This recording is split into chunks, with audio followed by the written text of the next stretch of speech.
What is up, my peeps? Joshua Smith here with another GSD Mode podcast interview where every single week I interview top entrepreneurs, top real estate professionals, and straight top badasses that they're dominating their space. So people choosing to not live life of mediocrity, but instead to go out there and create big, amazing, epic lives for themselves, their families, as well as have a big impact on others. And today, guys, got another absolute rock star on the show. Our show, you guys, today, our guest today is an absolute young stud that's just crushing out there. In 2016 was a USA Olympian, a fellow podcast host, and also check this out, you guys. He's a real estate agent, a realtor who's within his third year of the business. So he's newer into the industry, closed $20 million in gross volume sales. So this is a guy that knows how to get shit done. So I'm stoked and honored to have HANS Struzyna on the show. My friend. Hey, thank you so much for having me, man. I really appreciate it, and I'm definitely honored to be here. Yeah, no, dude, I appreciate you being here, and the honor's all mine, man. It's going to be a lot of fun, dude. And, I mean, you're a dude you've had a lot of success in seems like in many areas of your life. And before we get into, because, man, I mean, even 3 years into the industry, I always say in business, like in real estate, yeah, I mean, what we're doing today, we see the fruits of, 4 to 6 months down the road. But that's in direct relation to lead generation and lead follow-up, right? I mean, most of our business moves is like where our business is today is really the seeds we planted several years ago, right? So in order to hit that kind of volume on your third full year in the business, man, you had to have planted a lot of right seeds early on. But before we get into that, man, curious on your journey that led you here, right? Only a few years ago, you're competing in the Olympic Games and now you're in real estate. You're like, how did all this come about in the first place?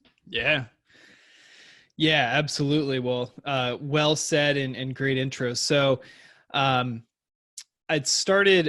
always been in a real estate family, mostly on the commercial side. So my grandfather was a developer. Two of my uncles took over that business, and one is a developer. One is more of an asset manager, property manager, owns a bunch of buildings in Seattle. My dad's a real estate attorney. His brothers owned apartment buildings. So it's kind of always been in my blood in some form or fashion. And I always kind of figured it was, sometime out in the future, I was going to get involved in real estate. Well, once rowing was over, that sometime became today. And I got an opportunity, oddly enough, through somebody that I actually was staying at their house as an Airbnb guest when I would go down to San Diego and train at the training center down there. And I got done with the Olympics. They called me up a week later and were like, hey, we've got an idea we want to talk to you about.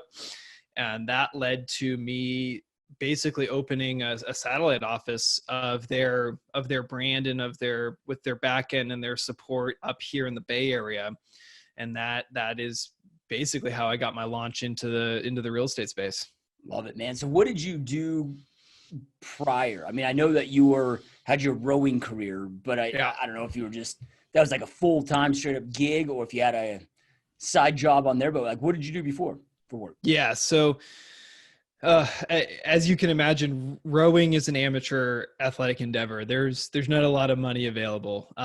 There's a little bit here and there, but it's not enough to move the needle and to really live on. So I was in sales. When I was training for 2.5 years, I was selling beer in the South Bay down in the San Jose market. And then that commute just started to kill me. So I found a gig selling solar, one call close.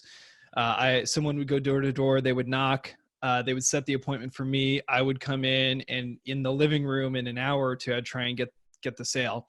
And if I didn't, SOL, no follow-up for you. So that really is how I've kind of funded my life relative to rowing, paying the rent, travel costs, etc. And it forced me to learn sales. It forced me to learn communication and, motivation and persuasion and all of that kind of stuff. And so I really became a student of that game, which then of course just translated when I went full-time into real estate after the Olympics were over. Yeah, love it, dude. So often, man, I see people, and this even happens on my own team constantly, right? They'll jump into real estate, and they have this, at least they feel they need to reinvent themselves. Mhm. Right? Like they're not trying to tap into the assets and skill sets and, good habits or whatever that created success in other aspects of their life. And then how do I correlate those into this journey? And instead they try to become something different. And it sounds like you tapped into some of those learning experiences. And I got to imagine, man, competing in I've never been, like, I played a couple sports in high school, but like it was a hobby. Like I never plan on going to college with it. I was never good Right. at it. But I have to imagine a lot of the habits and disciplines and things that allowed you to be successful in sports, but then also in the sales arena that you were in, like, did you tap into those? And if so, like, how did you correlate? Okay, hey man, like these are the things that help me crush it in these other ventures. And I can take these and use these as assets as I enter the real estate space. Yeah, great question. There are many cliche answers to that, like teamwork, hard work, motivation, accountability, time management, all of that stuff. Um, Really, for me, one of the biggest things that it came down to, I think, is rowing is one of these sports where when you watch it, it doesn't look hard if they're doing it right. So there's this sort of bringing together of like real tight precision with kind of the way you put the oar in the water and the way you move together, and like max effort. And if you're doing it right, it shouldn't look hard, but it is. And I equate that skill, like being uncomfortable and having to perform at a really high and precise level, something that has helped me succeed in my real estate ventures, because our price point is high relative to the rest of the nation. We have in this county, I think our average home, single family home, sells for about 780, 790. My price point's 112 this past year. So we're talking 7-figure transactions. There's a lot of pressure. There's a lot of ego. There's a lot riding on that. And I was able to take some of those skills I learned when I was physically uncomfortable and how to perform in that way to a negotiation or to writing an offer or talking a client through something like this. There's a lot of emotions, a lot of high stakes, like, oh shit, I'm about to do something that could really ruin me financially if I mess this up, and turn that into like a very high performance, high level experience for them. And that was one of the things that I've really latched onto as part of translating from my rowing career. Yeah, dude. And also with the solar experience, right? I mean, you had to learn how to present in at people's kitchen tables, right? Totally. Yep.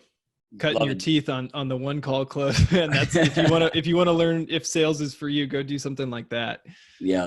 Love it, dude. So, I've got, my brother lives in San Jose, and I have a lot of real estate agent friends that are in the Bay Area, dude. And when you want to talk about an insanely tough market, probably, I mean, maybe New York, I don't know, but I would say arguably the toughest market to have success in right now in the Bay Area. There's not a Yeah. lot of inventory, and home prices are so sky high that it's so hard for people to afford them. So Mm-hmm. you have this generational real estate where most people kind of have their family realtor, right? And the common thing I Mm-hmm. hear from real estate agents in that market is like, dude, if you haven't been in the business 20, 30 years and you don't already have a brand and don't already have an SOI, like you're not making it, right? And that hasn't been the case for you, Yeah. right? Yeah, you plugged into and opened up the satellite office, but you're talking what, 6, 7 hours, 10 hours away, right? It's not Yeah, like they were, exactly. you weren't being handheld. And then also you Mm-hmm. mentioned, and the reason I'm bringing this up is because I don't want anybody to have limiting beliefs Yep. of why they can make excuses of why you're succeeding and maybe they're struggling. Right. Your family, you have a family background in real estate, but in a totally different venture. What they're doing has nothing to do with what you're doing. Yeah, right. Yep. Per se, right. They're not feeding you deals, right? So let's walk through, like, dude, as you're getting started, like day one, like what did you go out there and start doing? Because I know for you that price point is your average sell price in the area, Right. but like in my market, that's luxury, right? Right. In most markets, and that's very intimidating with that product. And you're also a young dude, right? So Yep. kind of walk us through, if you can, like, what did your first year look like?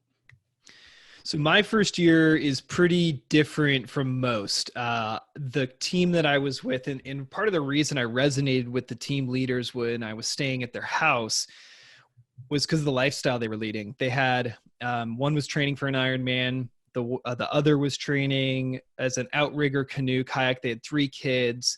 They had this lifestyle that I thought was awesome. And so I was like, what do you do?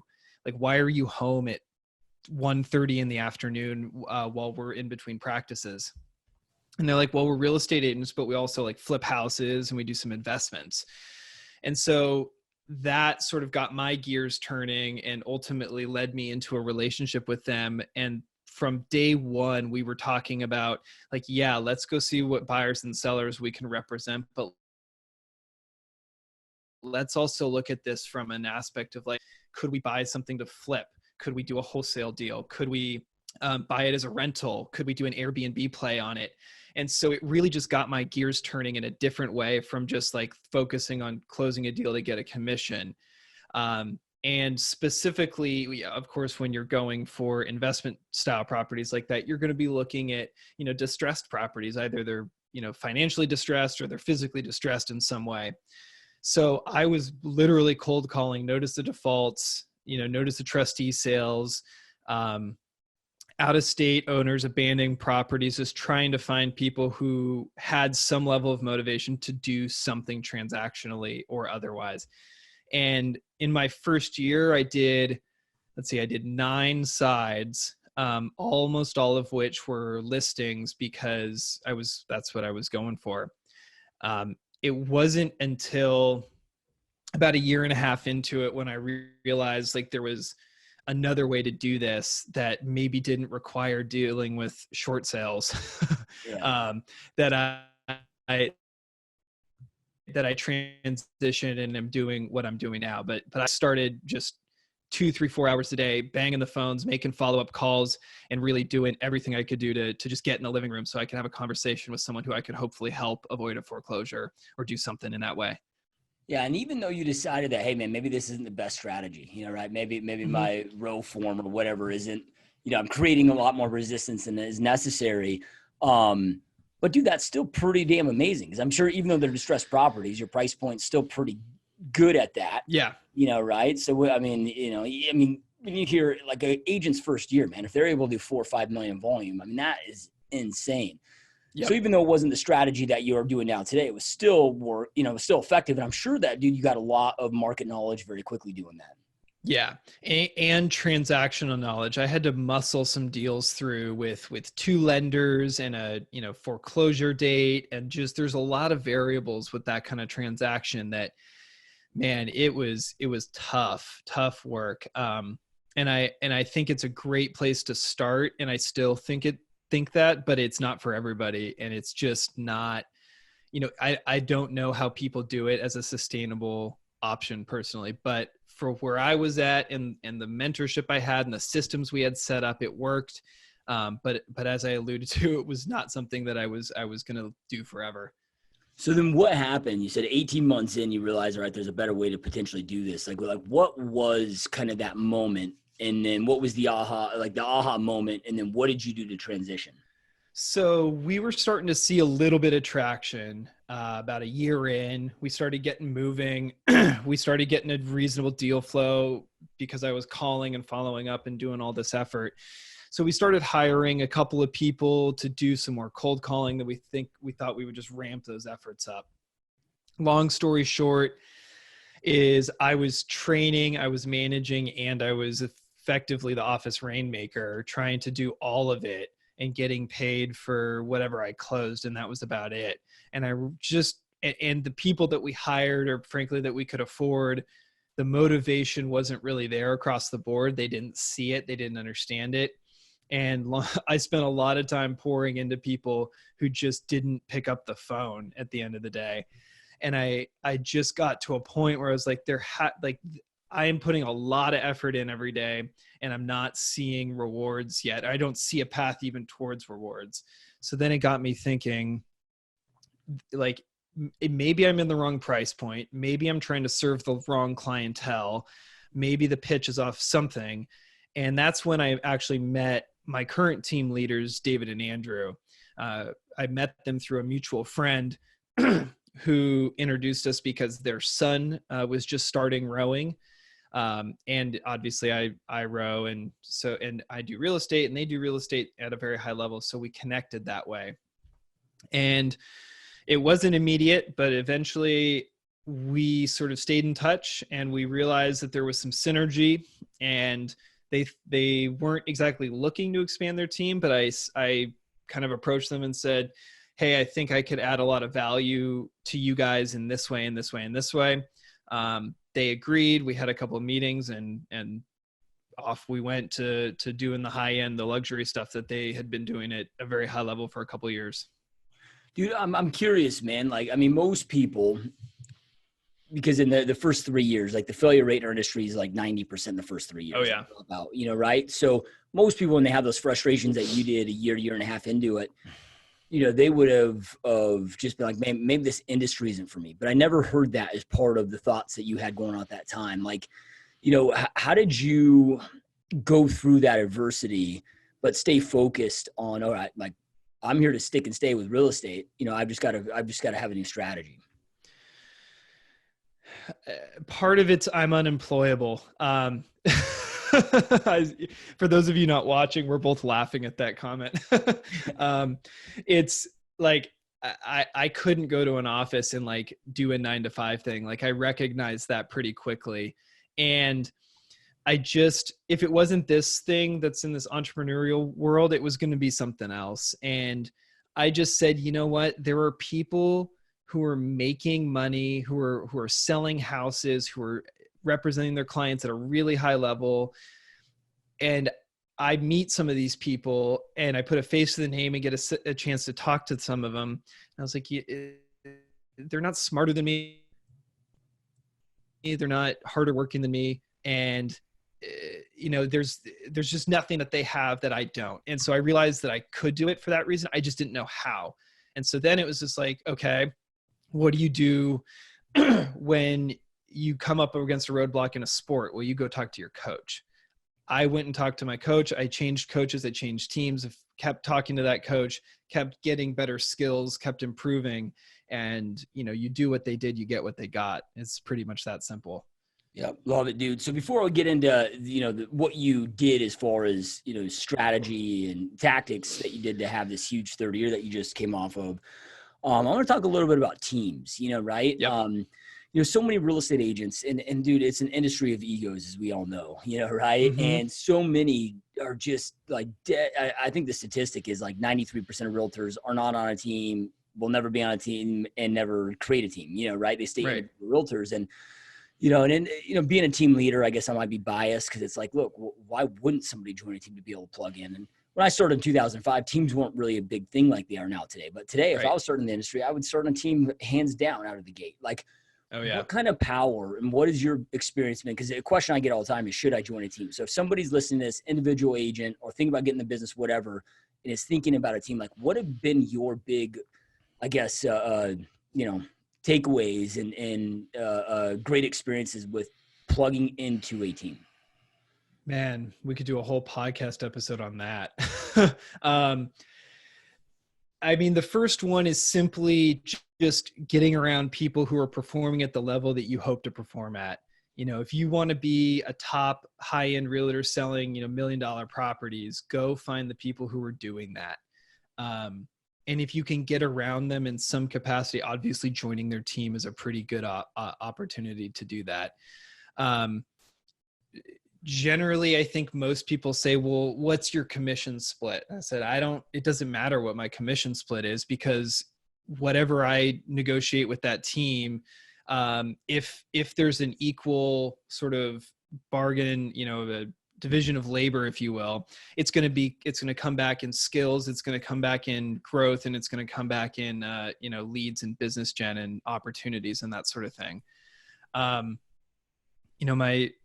I've talked to a handful of new agents who are a few years behind me, and they ask the same thing. They're like, well, I don't want to give away a big percentage of my commission. And I always tell them, well, you can keep 100% of nothing and that's still zero, or you can do a 50-50 split on 20 million or 100 million or whatever. And you're way better off doing the latter. I think people want to hold on to the 100% of like one deal, that they forget that if they give up a little bit of it or give something up to go join a team and get around those higher level people, that they could get 50% or 75% of a whole heck of a lot more. And in the end, that's what the goal is to make money and to have a bottom line that's robust and that you can live off of and do what you want to do with.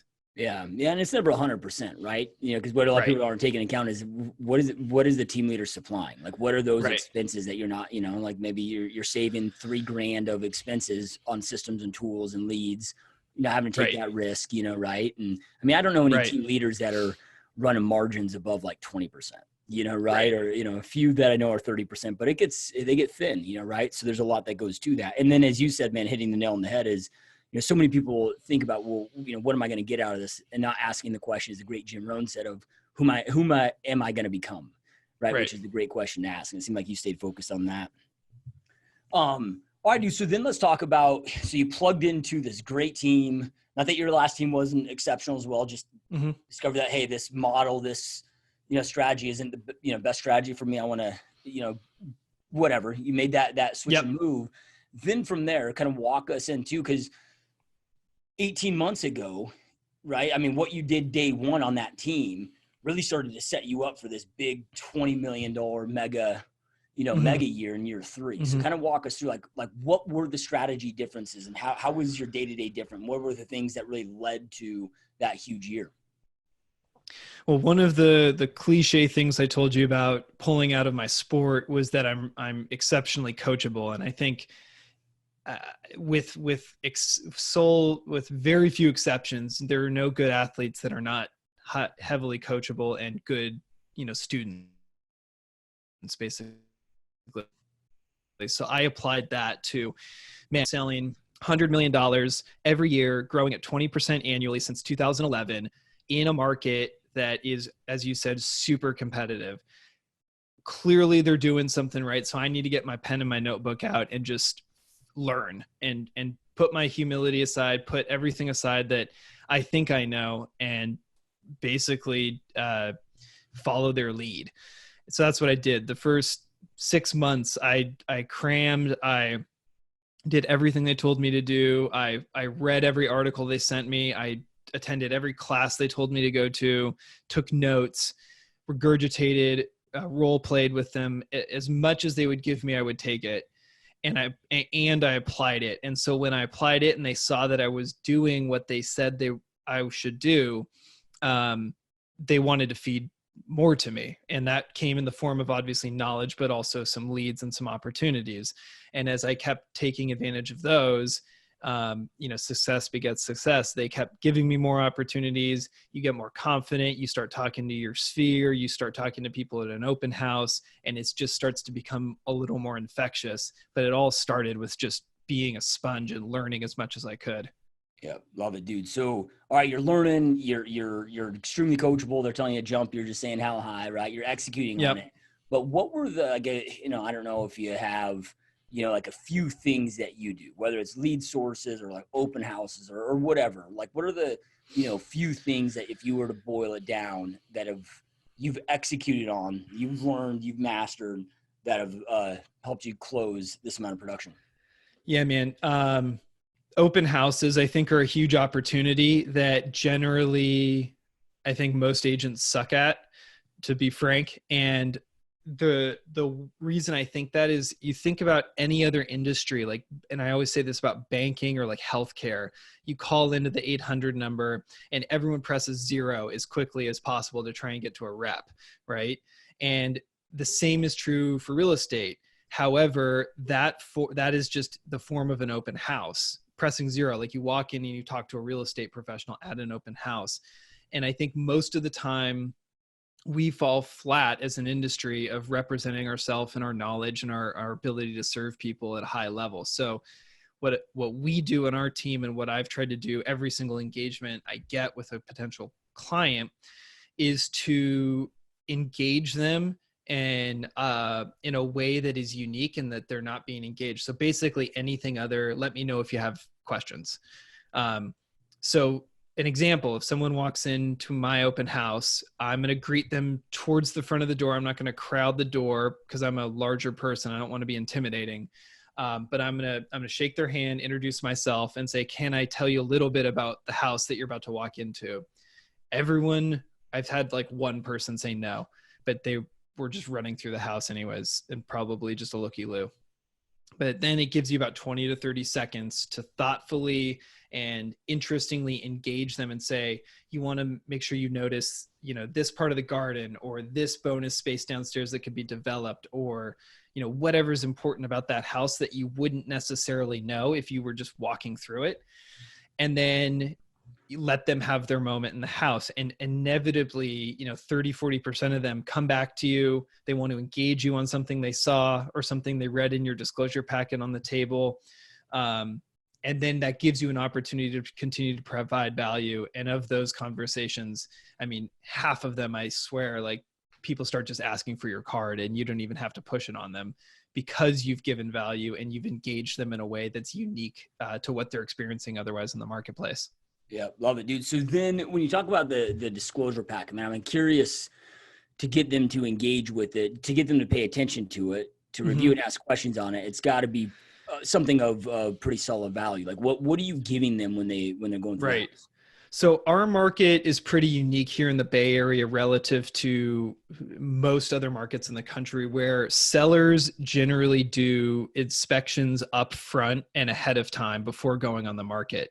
So when you go on the market, you have a home inspection, you have a pest inspection. If necessary, you'll have a roof, you'll have a chimney, a foundation, again, if necessary, and then you'll have all the other statutory stuff required. So you'll basically have a big old document packet of everything you would ever need to know about the house, hopefully done by reputable licensed, inspectors and contractors as is appropriate, so that you can tell a story and then justify a price. Because we transact in an as-is market, meaning the expectation is, no or very limited inspection contingencies. And that's something that the sellers take on financially up front. And then sometimes we'll fix things up front or make it clear what they're passing on to a buyer. So that's just part of the culture of our market. But generally speaking, just as a way to get them to engage with it, we have it printed and bound nicely. So it's presented well with tabs and, little highlights and such on the table next to some of the other marketing material. So it gives people an opportunity to thumb through it, ask questions, and then gives you an opportunity to demonstrate knowledge, not only about the house, but about the market in general.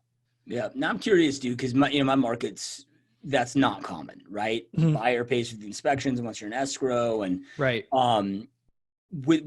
With doing that, just from marketability of the house, but then also the more engagement that you're able to get to people. If you moved and were an agent now in Arizona, right? Is that something that you would recommend? Because it's not that it doesn't happen where agents still won't have the homes pre-inspected, or highly recommend that to the seller. But with your experience, is that a powerful enough tool to recommend for agents that's not the norm?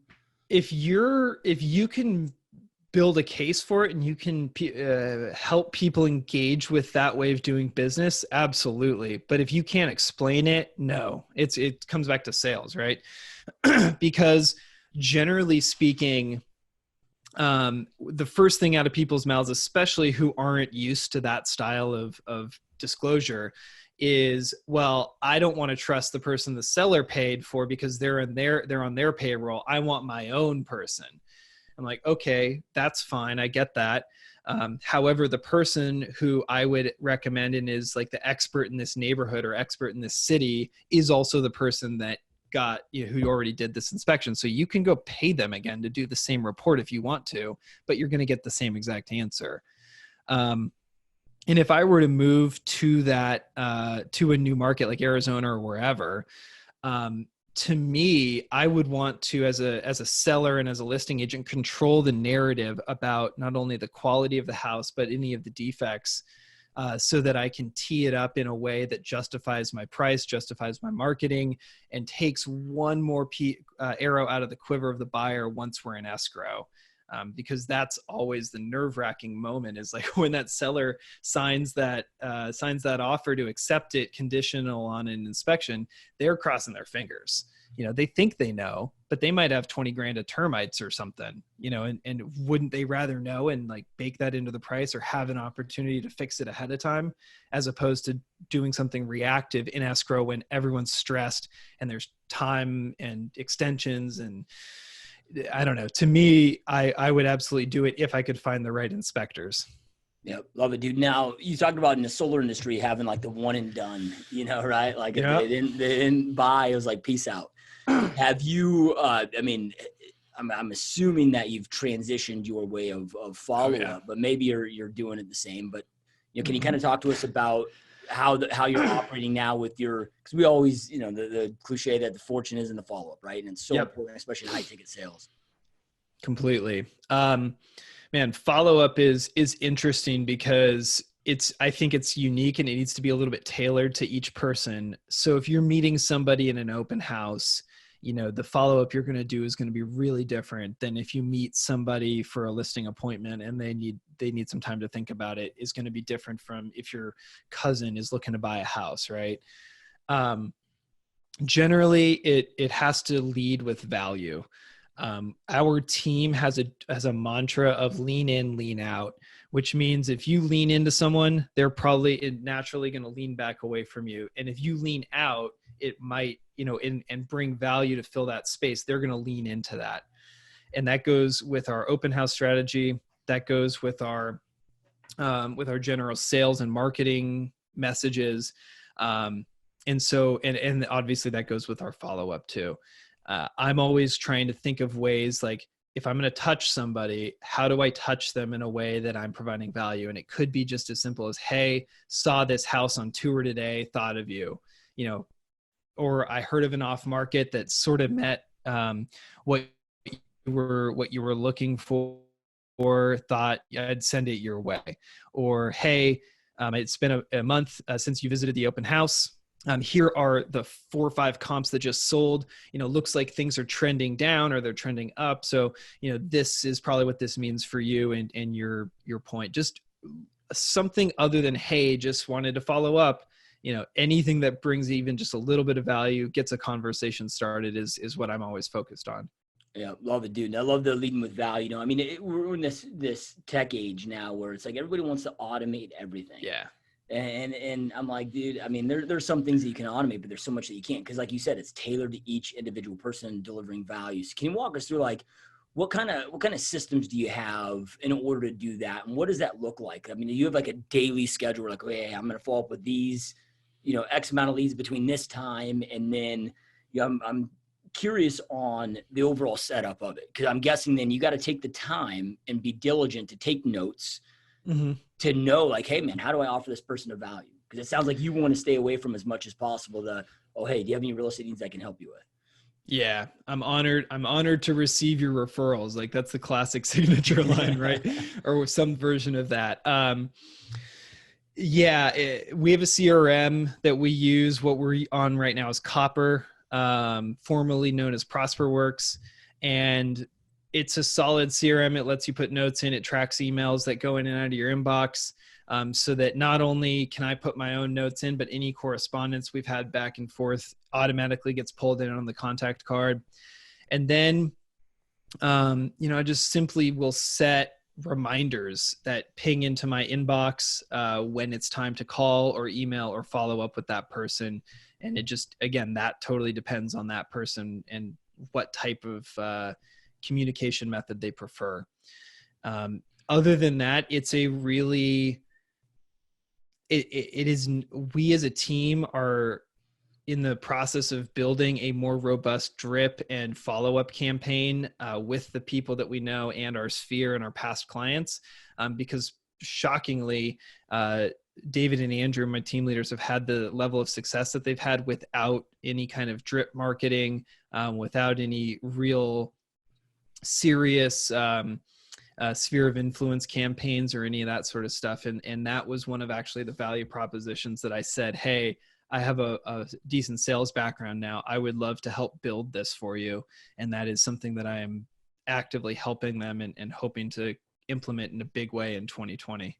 Love it, dude. So with that being said, man, with your background and knowing that space and being the the guy kind of leading the project and the team with that. Like, what are recommendations if a real estate agent's like, look, man, because I mean, what do most real estate agents do? They get a CRM and they just utilize the default drips. They were probably written by some, web developer geek. And that's not Right. I'm a geek myself. So that's not a tear down on them. I hear you. Yeah. But they don't know your ideal client, and real estate's so Yep. hyper local. And so what are tips that you would give real estate agents if they want to do some automation with the drips? And, you still got to get them open. You got to get them to engage, hopefully at some point. Like what would be some tips there that you are utilizing as you're in this build out that you would give to others? The main thing that comes to mind relative to a tip is thinking through the fact that people transact on real estate, 5 times in their lives, maybe. And what is every day in common to you is like mind blowing to them. And so when you can provide some kind of market knowledge, some piece of data that is unique, that you think is sort of mundane, but is otherwise really educational or thought provoking to them. And that starts at the open house, like having your go-to questions and ways to provide value. And then depending on what they engage with, then sending them stuff. So for example, explaining the as is transaction, like I did a few minutes ago.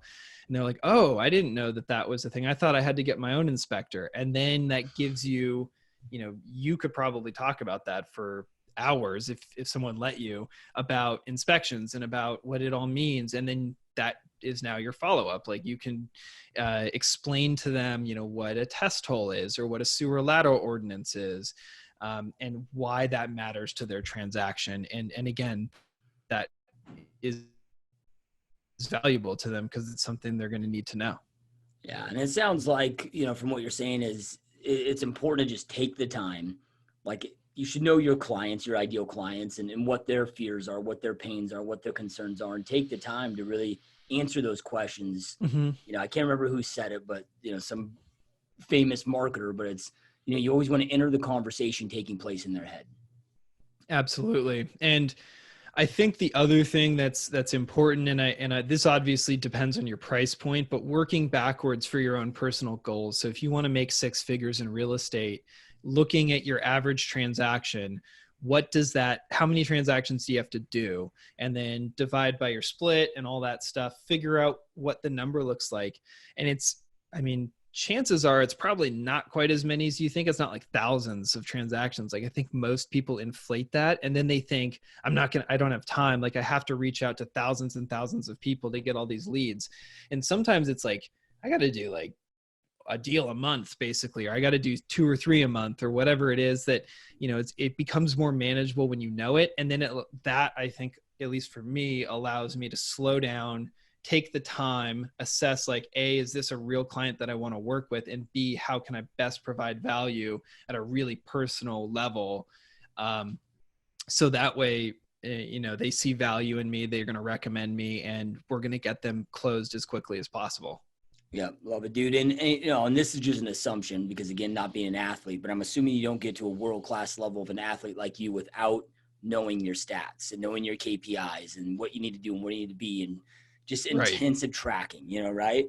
What does that look like, and how have you correlated, the tracking? I mean, you just talked about some of it, but what are like the main things that you're tracking so you can break it down to a day? Because a day might be, hey, I don't need to set 4 appointments. It might just be, hey, I need, like I've got above right here, 95 registered webinar registrants and then 50 that attend. If I just hit that number each and every day, bam, I have 1,800 product sales at the end of the year. But that's the number I got to hit daily, right? And as we chunk those things down, can you kind of walk us through like what your KPIs are and what you really look for on a daily basis? Yeah. So if I'm looking to do 20 million, I divide that out per my average transaction, and I realize it's like 17-ish transactions basically. And then, that is obviously just over 1 a month. And so then I'm starting to think, if I only have to close 1 a month, it takes, 21 to 30 days to close, depending on the situation, cash versus, approval, pre-approvals and all that stuff. Then it becomes like, I literally need to like have 2 clients a month, like 1.5 clients a month come into my world and convert. And so from there, to me, that takes the pressure off of any given interaction, any given open house. And as long as I'm providing value and then following up, as we already talked about, with value, and then having enough conversations, whether it be an open house or, referrals or what have you, internet leads, etc. Then I know that I'm going to continue to hit those metrics. And as I continue to fill the pipeline, then I'll have better metrics to say, okay, this kind of open house lead converts at this level, and that type of internet lead, the Zillow lead, or this what's the other one we're using? I'm totally blanking on the name of one of the lead providers that we use, but converts at this other level. And so if I'm just seeing this many a month on Zillow, this many a month in the open house, and this many a month on the other, then I know that I can hit the goal, and then it's just a numbers game. Yeah, I love it. And one great thing about our industry, dude, which sucks when you're starting, right? Because it does take, again, like what you're doing today, you may not see for the fruits for 4 to 6 months. Right. But the brilliant thing about it is once you get momentum going, our business is the most predictable business that exists out there. And you can predict the next 6 months of your future, Yep. right? And if you take the time, which I know real estate agents are the worst with, because we love sales, right? Like we don't live in spreadsheets. But if you take the few minutes a day it's like it becomes so predictable. Like I know, hey, 15 leads in an open house equates to 1 sale. 43 Facebook leads equates to a sale, right? Like, are we on track each day? Here's how many reach outs, conversations, appointments set, right? Like it's all path is in the math, man. Love it, dude. So you mentioned some online lead sources there. And a common thing that I hear, and again, I'm sure it's just a limiting belief because it sounds like you guys are doing well with them, is, dude, higher end homes, like online leads don't work for higher end homes. They work for lower end homes. My average, I got to sell 4 homes tier 1, right here in Phoenix, Arizona. So, we're kind of different worlds, but can you kind of, what percentage or part of, maybe not just your business, but the overall team's business is online leads? And what would you say to somebody saying that those don't work in your price point? They do work.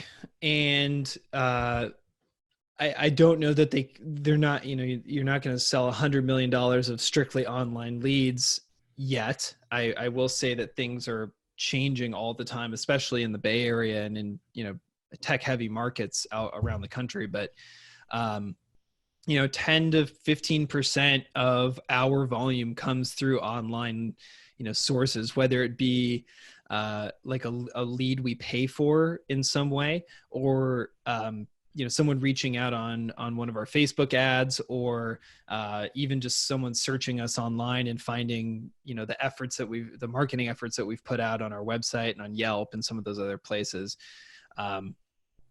in conjunction with other strategies in this market. I think it's crucial to be online and sort of working those angles, because people are certainly making a lot of money. There's one agent who I can think of who spends like 20 or 30 grand a month for his team over on Zillow. And he's one of the highest unit producers. His team is one of the highest unit producers at a lower price point for sure than, $2 million, or he's at 600 or 700 kind of average price point. But they certainly can and do work. Although I think you have to test it before you dump a ton of money in it. And you have to be aware of your consumer and who that person is, who is selling that high-end home and where do they live. Because an older person who's got $1.5 million house may not be living on Instagram, or may not be falling through a funnel, but they may be talking to someone, or they may see a print ad. And so you just kind of have to go where those people live. And right now that's an older demographic for those larger homes for sure. Yeah, love it, dude. And my business is somewhat similar to yours in that, 43% of our business comes from open houses. And it's like the one constant, consistent thing I've done for 15 years straight, right? But what I love about online leads is they never, ever will prohibit me from doing an open house. You know what I mean? Like they just kind of can coexist so well together in your business. And I never want to have two lead sources that if one blows up, it can block me from doing the other. And so it can definitely be a great substitute. For sure. Dude, I'm curious with, something you said earlier on of, I think it was from the solar company, learning a lot of skill sets and persuasion, I think was maybe the term. I could have missed the mark on that, but you're dealing with people at the kitchen table with hundreds of thousands of equity. And also when you're making those purchases, right. Cause most people that I know living in the Bay Area, they're not necessarily making 3 times or 4 times what they might be here in Phoenix, even though real estate's 4 times as high, right? So there's a lot of stress with that, right? And you're taking a huge risk with that. What are some of the things that you do, man? Cause we're in an emotionally charged business, right? Cause you gotta be that true professional, that true guy when you're dealing with these kind of price points. What are some tips that you've had and things that you've learned really good to kind of manage the process and keep things moving forward? It always starts with, for me, the number 3. And what I mean by that is I always try and go 3 layers deep on anything that someone says. So they say, for example, I want a 3-bedroom, 2-bathroom house. Okay, fantastic. Why do you want that? It's like, well, because we have these kids and we might be expanding the family. It's like, okay, well, what would that mean for you if you got the 3-2? And you just keep kind of going until you really hit that core motivation, because everyone's got, what they call dominant buying motives, and the one thing that's going to help them make a decision above all the rest, and one need that if it's filled, they're in. And ultimately,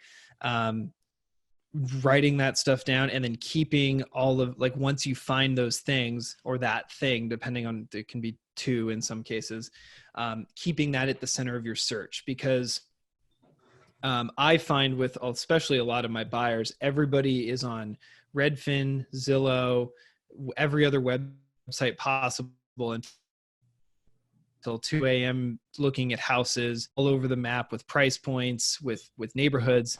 And I always try and bring it back down to, what are we trying to accomplish here and why? Like, is this house really going to get you the space for the in-laws and the space to entertain that you really told me a month ago that you really wanted? And when you bring it back into that conversation, I think that is ultimately what you're trying to accomplish with any transaction is fill a need or some desire that somebody has for their housing.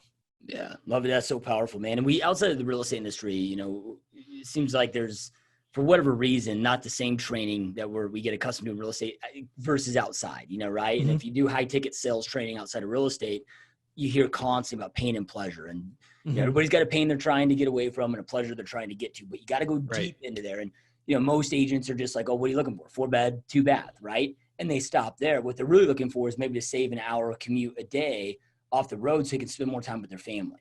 And they're not going deep enough, man. And I love that you brought that up. That's powerful stuff. Then, dude, I'm curious, man. You got this real estate career blowing up, and then you started a podcast. Like, what led you to start the podcast, man? So I follow Gary Vee and have for a number of years, and he's always talking about putting out content, building your personal brand. And for a number of years, I was always thinking, what does that mean for me? How do I do that? And I was going back and forth all the time. And in 2019, it got to a point where I was just like, I got to do something. So what am I going to do? Facebook Lives? Am I going to start posting on Instagram more? Am I going to start a podcast, a vlog? Like, what am I going to get excited about? And I eventually found the podcast of a guy named Travis Chappell called Build Your Network. I started listening to that, and he started his podcast with the sole reason of networking and getting to know higher level people, up leveling his sphere, basically. And he started talking about it in that way, as using it as a platform and a tool to meet people, to have an excuse to go talk to people you respect. And then taking those, relationships and that information you learn and bettering yourself in some ways. So that resonated with me to the point where I was like, yes, I'm going to start this for that reason. So I ended up hiring him as my podcast coach. He helped me develop the idea. do the practical nuts and bolts stuff to actually launch it. And that's where Another Way to Play came from, as a excuse to talk to people, basically. Yeah, love it. And so then is that strategy with the podcast, man? Because I have another buddy of mine that's a mega producer in Salt Lake City, and he's done something similar with his podcast, but he's went out to, okay, like he made a list of, okay, like who are the top 100 most influential people in my market that could also, impact with business, and his all businesses investors. Right. Is that along the same lines? Like, are you hitting on guests and, influencers in your own market that you can develop the relationship, and at some point get the referral network from, and get locals listening to the podcast? It's not specific to locals, although that's certainly where I started, because that is where I live. That's the people I know. So I started pretty heavily with my sphere, people who live here, who live in my city, who live in my geography, that sort of thing. And it is expanded outside of that. Like, one of my big goals for 2020 is to really blow up my investment portfolio and buy an 8 or unit building or bigger. And so as a result of that, I have been talking to a lot more real estate investors and people who are have 1,000 unit portfolios, and I'm getting in that world more and more.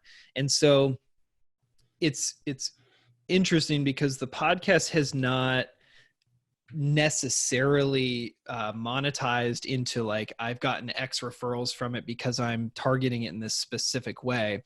But it's more a long-term play and strategy for me to, like I said, up level my network, as well as just get my brand and my name out there in a different way, so that if people find me, they don't just see some real estate agent trying to hit them up to get all their referrals. They see me providing value, going back to value, in a different way, building a totally real estate centric, but is centered on a different message. And then hopefully to leverage into real estate investments, other clients, and then who knows what other stuff comes from it as well. Yeah, I get asked that question constantly on my podcast, right? Not on the podcast, but others that are thinking about starting a podcast of, well, what's the ROI on it? I'm like, dude, it's impossible to track, right? Yeah. But then from there, I'm like, dude, even if I never made a cent from it, it's been the best thing I've ever done in my life. Number one is, you talked about the learning you get from it. Selfishly, I get to pick brilliant minds every single week like yours and ask anything I want to ask. So I get a ton out of it. And then the connections that you make within the relationships, I have business partners that, guests is led into. And I mean, it's like when you always get, or when people get asked, like, what's the one thing that you would do? Like, if money was an issue and you would do it for free. I mean, for me, it's like hands down the podcast, dude, right? It's so powerful, man. Yeah, absolutely. And I thought about that the same exact way. It was like, if I get a year into this thing, because I do 2 episodes a week. So if I get 104 episodes out there, I have those conversations with those people, and I literally make no money, and it flops and no one listens to it. But I had 104 conversations with people, not counting, the other podcasts I go on, like this one, to try and promote it a little bit, and meet all these cool people, and then expand my network in an interesting way. Like, that will have been 100% worth all the effort, the time, the money I put into it. And so for that reason alone, I think people should really start a podcast or some kind of platform for themselves. And then, obviously, as you get better and you start getting a following, you can potentially monetize it and do all that fun stuff later. Yeah. Love it, dude. So how did you come up with the theme of the podcast, Another Way to Play, right? Because a lot of real estate agents are like, well, maybe I got to make it something about real estate specific, or, whatever. Because I've listened to a couple of your episodes, and the cool thing on there is, dude, like, every one of your clients or past clients can benefit. A real estate agent, I mean, anybody can benefit from it, because it's really just, how do I go out there and kick ass in life? What I have been thinking about relative to that podcast, and generally, like, what my brand is, for lack of a better term, is helping people transition, or making the next chapter better than the last. And I obviously do that through real estate. I literally help set people up in their house, in their housing needs, whatever that, buying an investment property, whatever that means, so that they're better off than when they started with me. And then with the podcast, it's trying to understand through the stories of others how they got the success or the freedom or the whatever it is that they got, how they got there, what stumbling blocks they overcame, what stories, what lessons they can teach us, and all of the rest. How I came up with it was simply, I didn't want to start another real estate show. I didn't want to niche myself into only real estate guests. I didn't want to talk only about real estate, because I want my brand and I want people to think of me a little bit beyond real estate and in more of a thought leadership platform. And I figured, I'm into pursuing personal freedom, financial freedom. I want to potentially build a business that I don't have to be present for every hour of every day. So let's talk about that topic. Let's find people who are doing that at a high level, whether it's real estate or something else, and have those conversations and put that content out there so that, my clients, my future clients, my friends and family, whoever else finds it and listens to it can get value out of it and see that it's a process and learn from these people's stories. Because so many of us talk about where we are today, selling $20 million real estate, but we don't talk about, all those sales calls that we botched, trying to sell solar and making, barely 40 grand in a year to support my rowing habit. And we don't talk about that process and the lessons learned and the time that you put in. So that's the stuff that I really wanted to unpack and wanted to bring out to the podcasting world. Yeah, love it, dude. Yeah, I mean, the one inevitable in creating success in any aspect of life is failure and adversity, right? Mm-hmm. But we don't see those, right? You see the accolades, the awards, the successes people are experiencing. You don't see all the shit storms they went through, right? Mm-hmm. So when people are going through their own personal shit storms, they think it's unique to them, and it's not, right? Totally. So, love it, man. Powerful stuff, dude. So what's just for those watching, listen, man, because I've just recently stumbled across your podcast. I've listened to a few episodes though, and they're friggin' awesome, dude. Thank you. Again, what's the name of the podcast? And then for those watching, listening, where can they listen to it at? Where's the best place to go? Well, it's available anywhere that podcasts are available: iTunes, Stitcher, Spotify, all of the above. It's there. iHeartRadio. And then as far as connecting with me, learning more specifically about the podcast, my website is definitely the place to go. HANSstruzyna.com. That's STRUZYNA.com. Awesome. And those watching and listening wherever you're at, will make it super easy and have a link right below that you can scroll down, click, and just go check it out. And I highly recommend that you do. It's a badass show. So one last question for you, dude. I always ask this question at the end, but if Hans today, knowing everything you know now through this real estate experience of yours, could go back to Hans 3 years ago when you first jumped in this industry and give yourself 2 pieces of advice that you feel would have just massively fast forwarded this trajectory to success that you're on, what do you feel those 2 pieces of advice would be? Man, I love that question. The 2 pieces of advice. The first one I would say is truly respect the process. I feel that I'm sort of impatient and I want it now, as many of us who are entrepreneurial minded, we want to have the success and see it now. Really start to learn your craft, master your craft, do the thing that doesn't scale, read a ton of disclosure packets, go out on tour, meet the other agents, practice your pitch, those sorts of things today, because the process will take care of you if you take care of it in the right way. And the other one I would say is don't be afraid to swing for the fences. I think if you take care of the process, you do the activities, whatever those activities are, and consistently with follow-up, you will exceed most of your goals, and you will get to the end of that goal and think, oh, shoot, I should have gone a little bigger. And I would hope that people listening to this can take something away from, I was a undersized kid in high school. I never had Olympic aspirations. But I always was just shooting for something that was a little farther away than I thought I could handle. And eventually, following that from high school to college to the national team to the Olympic team, eventually found myself sitting on the starting line of the Olympic final. And the same thing is true for this real estate thing. Like I never thought I would sell $20 million in my third year, but because I shot big, I was able to hit it. And now I'm like, shoot, maybe I should have gone for 25. I don't know. Yeah, love it, dude. Powerful stuff, man. And those watching and listening, I know I never podcast for this, but information without implementation is truly just the start of delusion. Information isn't power. It's taking that information, taking massive action on it that gives you the power to create the life that you know you want and deserve. And Hans shared so many great pieces of advice with you guys today. So make sure to take something that you learn, take immediate action on it. So again, you can create that life that you know you want and deserve. And again, right below here, we'll have a link to go check out Hans' podcast, which I highly recommend all of you do right now. It's badass. You won't regret it. And Hans, man, this has been a huge honor. I truly appreciate you taking time out of your busy to be here, dude. Yeah, it's absolute pleasure. Thanks for having me on. You're a great host and very gracious. Love the questions. Love the content you put out. So keep it up. Yeah, you got it, my friend. All right, you guys, we will see you next time. Peace.